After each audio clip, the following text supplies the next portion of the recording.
এইখানে যেটা দেখতে পাচ্ছেন এটাই হচ্ছে বাংলাদেশের সীমারেখা এবং তার কাটা দিয়ে বেড়া দিয়ে রাখছে।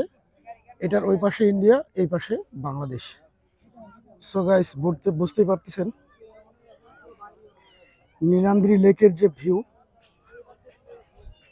এক কথায় অসাধারণ ভিউ, অসাধারণ ভালো লেগেছে এই নীলাদ্রি লেকে এসে।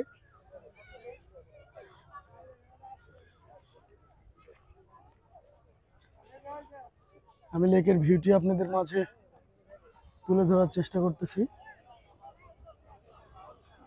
আমার পিছন দিকে হচ্ছে নীলাদ্রি লেক, এটা লেক, আর আমার এই পাশে হচ্ছে মেঘালয় পর্বতমালা।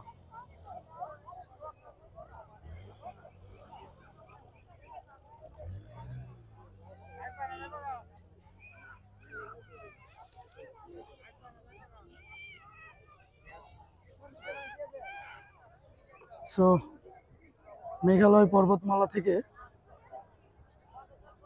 আসলে এখানে না আসলে এটার ভালোবাসাটা আর এটার মনোমুগ্ধকরটা আপনারা বুঝতে পারবেন না।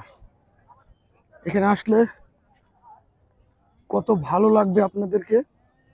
সো আমি সাজেস্ট করব অবশ্যই অবশ্যই আপনারা এই নীলাদ্রি লেকে এসে একবার হলেও ঘুরে যাবেন এবং এখানকার সৌন্দর্যটি উপভোগ করবেন। বিশাল পাহাড়, বিশাল, এক কথায় বিশাল। এই সুবিশাল পাহাড়টি দুর্ভাগ্যক্রমে আমাদের বাংলাদেশের সীমানায় পড়ে নাই, এটা পড়ে গেছে ভারতের সীমানায়।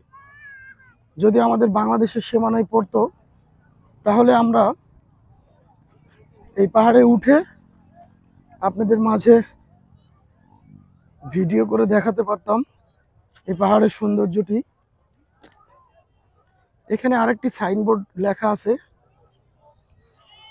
ইতিমধ্যেই আন্তর্জাতিক সীমারেখা অতিক্রম করেছেন, যাহা আইনত দণ্ডনীয় অপরাধ, আদেশক্রমে বিজিবি।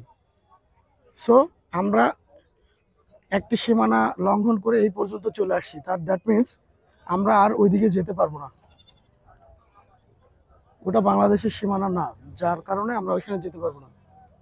একটা বিশাল বিশাল পাহাড়, একদম বিশাল বিশাল পাহাড়, জাস্ট পাহাড়ের পাশেই এই লেকটি অবস্থিত।